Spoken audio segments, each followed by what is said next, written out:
तो अब तक आप लोगों को बांग्लादेश के बारे में पता चल ही गया होगा। बांग्लादेश के हालात जो है काफ़ी ज़्यादा ख़राब है। शेख हसीना ने रिज़ाइन करके इंडिया में आकर के शरण ले लिए।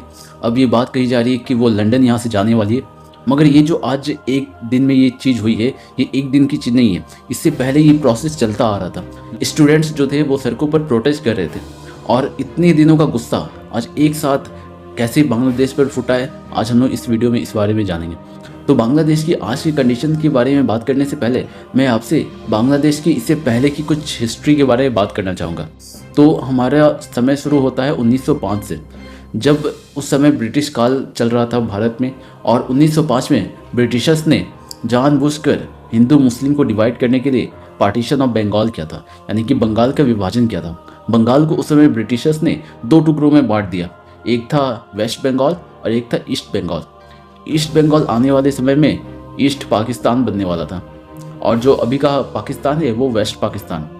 तो 1905 में जब पार्टीशन ऑफ बंगाल होता है, उसके बाद से लेकर 1947 तक जो अभी का बांग्लादेश है वो ऐसे ही चलता रहता है। उसके बाद फिर 1947 में जब रेडक्लिफ ने पाकिस्तान और हिंदुस्तान का बंटवारा किया, तब पाकिस्तान 2 टुकड़ों में बंट करके हमारे दुनिया के सामने आया। पहला था वेस्ट पाकिस्तान जो अभी का पाकिस्तान है, और दूसरा था ईस्ट पाकिस्तान जो कि अभी का बांग्लादेश है। मगर 1947 से लेकर के 1971 तक इस बांग्लादेश और इस पाकिस्तान में दोनों में काफ़ी ज़्यादा अनबन रही, यानी कि दोनों तो एक ही हिस्से थे। एक था वेस्ट पाकिस्तान, एक था ईस्ट पाकिस्तान। मगर बहुत सारी ऐसी चीज़ें हो रही थी देश में जो कि बांग्लादेशियों को पसंद नहीं थी और जो कि वेस्ट पाकिस्तान के लोगों को पसंद नहीं था। जैसे कि ईस्ट पाकिस्तान के लोग बांग्ला को काफ़ी ज़्यादा प्रेफरेंस देते थे, मगर वही वेस्ट पाकिस्तान के लोग उर्दू को काफ़ी ज़्यादा प्रेफरेंस दे रहे थे। तो ये जो भाषा की लड़ाई है, इसी के कारण आने वाले समय में पाकिस्तान के 2 टुकड़े होने वाले थे।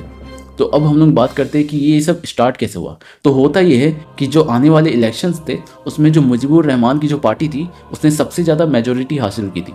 अब ये चीज़ जो है पाकिस्तान को रास नहीं आ रही थी कि कैसे एक कोई बांग्लादेश का यानी कि ईस्ट पाकिस्तान का व्यक्ति इतनी ज़्यादा मेजोरिटी ले आया। यानी कि इसका मतलब ये हुआ कि पूरे के पूरे पाकिस्तान पर इन ईस्ट पाकिस्तानियों का कंट्रोल होगा, जो कि वेस्ट पाकिस्तान वाले बिल्कुल नहीं चाहते थे।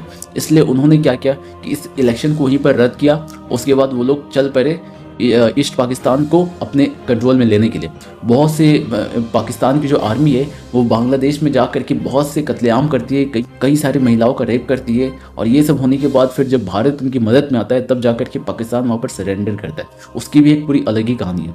मगर उसके बाद फिर क्या होता है कि मुजीबुर रहमान जो है वो पावर में आ जाते हैं। वो बांग्लादेश एक नई कंट्री उभर करके सामने आता है। और इसके बाद फिर जब धीरे धीरे 1971 से लेकर के 1974 तक सब कुछ सही से चलता रहता है, मगर मुजीबुर रहमान के खिलाफ भी बहुत से प्रोटेस्ट होने लगते हैं। बहुत से लोग जो है उनके जो प्रोग्रेस के तरीके थे उन्हें पसंद नहीं कर रहे थे और मिलिट्री भी इस बात को भाप गई थी। अब 1974 में क्या होता है कि जो आर्मी के जो चीफ थे वो मुजीबुर रहमान के घर जाते हैं रात के समय और एक पेपर लेकर के जाते हैं और कहते हैं मुजीबुर रहमान से कि यहाँ पर साइन कर दो। अब ये देख कर के मुजीबुर रहमान गुस्सा होते हैं और आर्मी के चीफ को कहते हैं कि तुम्हारी हिम्मत कैसी हुई ये सब करने की। उसके बाद जो आर्मी के चीफ के साथ जो सैनिक रहते हैं वो क्या करते, मुजीबुर रहमान को वहीं पर गोली मारते। उसके बाद उनके घर में घुसते और ढूंढ कर खोज कर उनके जो बेटे होते हैं उन्हें गोली मारते, उनकी जो बहुएं होती हैं उन्हें गोली मारती। यानी कि परिवार में जितने भी सदस्य थे मुजीबुर रहमान के उन सबको गोली मार दी जाती। और उस समय शेख हसीना और उनकी जो बहन थी वो बच जाती क्योंकि वो उस समय बांग्लादेश में नहीं थी। और उन्हें आर्मी वाले धमकाते हैं, कहते हैं कि भूल के भी इस बांग्लादेश पे कदम मत रखना। मगर 1997 के इलेक्शन में जो शेख हसीना थी वो बांग्लादेश आई। भारत का पूरा सपोर्ट था शेख हसीना को। और 1997 के इलेक्शन से पहले जब शेख हसीना बांग्लादेश में आई तो बहुत सारे लोग जो है शेख हसीना की आइडियोलॉजी को पसंद करने लगे। और बहुत सारे बांग्लादेशियों के दिल में सिंपैथी थी शेख हसीना को लेकर के कि उनके जो फैमिली है उनके साथ काफ़ी बुरा हुआ। और 1997 के इलेक्शन में शेख हसीना जीत जाती है और 1997 से लेकर के 2001 तक शेख हसीना पावर में रहती है।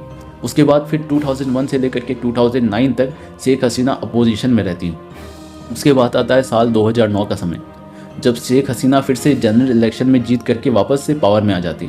और फिर उसके बाद 2011 में भी एक बार मिलिट्री कूप की तैयारी की गई थी। बहुत सारे जो पाकिस्तान के एक्सट्रीमिस्ट ग्रुप थे वो ये चाहते थे कि बांग्लादेश में दूसरी जो अपोनेंट पार्टी है उसकी सरकार बन जाए, मगर ये कोशिश उनकी नाकाम होती है। अनफॉर्चुनेटली 2011 में शेख हसीना उस पूरे के पूरे चीज़ को कंट्रोल में अपने कर लेती है। मगर इस बार जो 2024 में हुआ है इसे शेख हसीना कंट्रोल नहीं कर पाती। और अभी हाल ही में आपको पता होगा कि बांग्लादेश के क्या हाल है। अभी अभी जब मैं ये वीडियो रिकॉर्ड कर रहा हूँ तभी एक न्यूज़ आया कि दंगों में 8 लोगों की आग से जलने के कारण मौत हो चुकी है। और भी बहुत सारे न्यूज़ आ रहे हैं कि करीब 1 करोड़ हिंदू जो है वो बॉर्डर पार करके इंडिया आने वाले हैं। अब खैर ये टेंशन्स तो आम बात है, क्योंकि जैसे ही एक बार किसी भी कंट्री की डेमोक्रेसी खतरे में आती है और वहाँ पर मिलिट्री का कूप हो जाता है, तब वहाँ पर क्या होने वाला है, कब क्या किसके साथ हो जाए, ये कोई नहीं जान सकता। अब ये देखने वाली बात होगी कि आने वाले समय में बांग्लादेश का क्या होता है। अब मुझे काफ़ी पर्सनली ख़राब लग रहा है कि इतनी सारी जो डेवलपमेंट थी, बांग्लादेश काफ़ी आगे था पाकिस्तान से और काफ़ी आगे अच्छा खासा निकल रहा था, मगर इस एक बेवकूफ़ी के कारण बांग्लादेश ना जाने कितना साल पीछे जाने वाला है। और अब शायद हो सकता है कि जो आर्मी की चीफ है वो प्राइम मिनिस्टर की पोजीशन पर किसी अपने पपेट को बैठा करके इस कंट्री को टेक ओवर कर ले। अब आने वाले समय में देखते हैं कि बांग्लादेश के साथ क्या होता है। अपडेटेड रहने के लिए प्लीज़ इस चैनल को सब्सक्राइब कर लीजिए। Thanks for watching this video.